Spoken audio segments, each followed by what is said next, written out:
Je vous remercie. Merci Madame la députée. La parole est à Monsieur Jean-Noël Carpentier pour le groupe radical, républicain, démocrate et progressiste. Merci Madame la Présidente, Madame la Ministre, chers collègues. Si notre école est capable de très belles réussites et qu'elle peut bénéficier d'un engagement formidable du personnel enseignant, nous le constatons tous, malgré tout, notre système scolaire souffre de sérieuses lacunes. Et celle la plus importante, reconnue dorénavant par tous, elle nous chagrine, je sais, c'est celle d'un système d'enseignement trop inégalitaire qui ne conduit pas assez à la réussite de tous les élèves, quel que soit leur milieu. Les nombreuses enquêtes nationales et internationales le démontrent. Notre école a la fâcheuse tendance à amplifier les inégalités sociales qui existent dans la société. Néanmoins, il serait trop facile de tout mettre sur le dos de l'école. C'est évident. Elle n'agit pas en dehors des réalités de notre pays, qui lui-même ne va pas bien non plus. Pourtant, notre école ne doit pas baisser les bras. Elle doit permettre à chacun de s'élever dans la société. Ce phénomène de reproduction sociale est d'autant plus aggravant dans les établissements où il y a peu ou pas de mixité sociale, notamment en milieu urbain.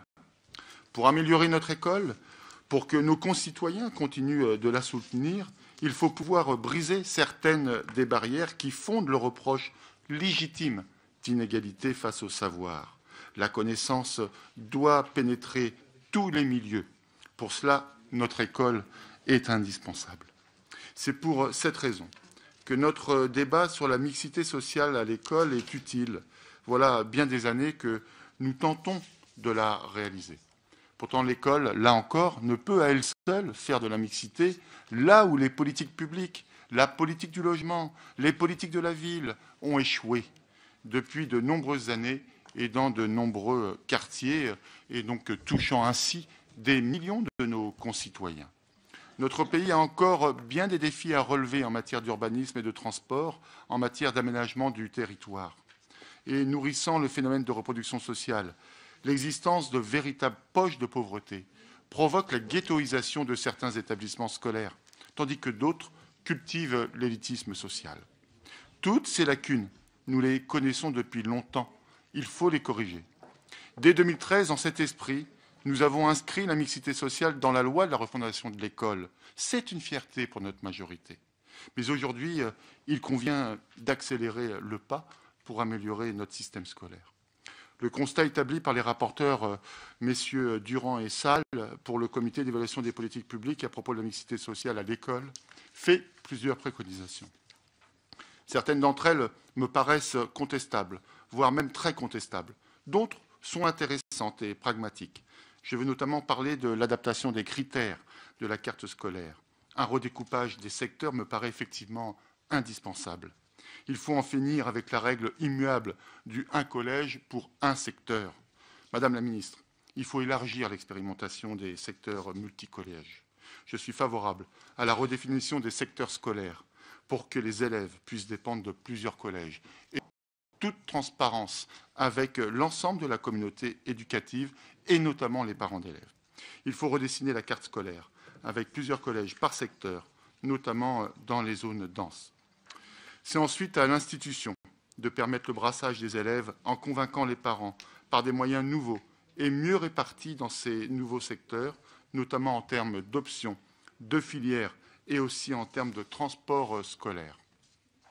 Dans le même esprit, si j'émets des sérieuses réserves sur la proposition du rapport Durand-Sall sur l'aide à l'installation des écoles privées au prétexte de permettre la mixité dans les quartiers défavorisés, je suis en revanche très favorable à ce que les établissements publics situés dans ces zones en difficulté bénéficient d'aides supplémentaires ainsi que de filières attrayantes. Nous ne le faisons pas suffisamment. Malgré la réforme sur l'école prioritaire, des chiffres le montrent, nous sommes en retard par rapport à certains pays en termes d'éducation prioritaire.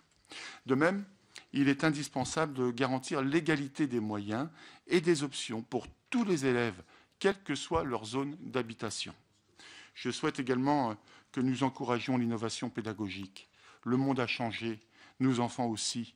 Bien des études conduites par des chercheurs de renom en sciences cognitives ouvrent le chemin.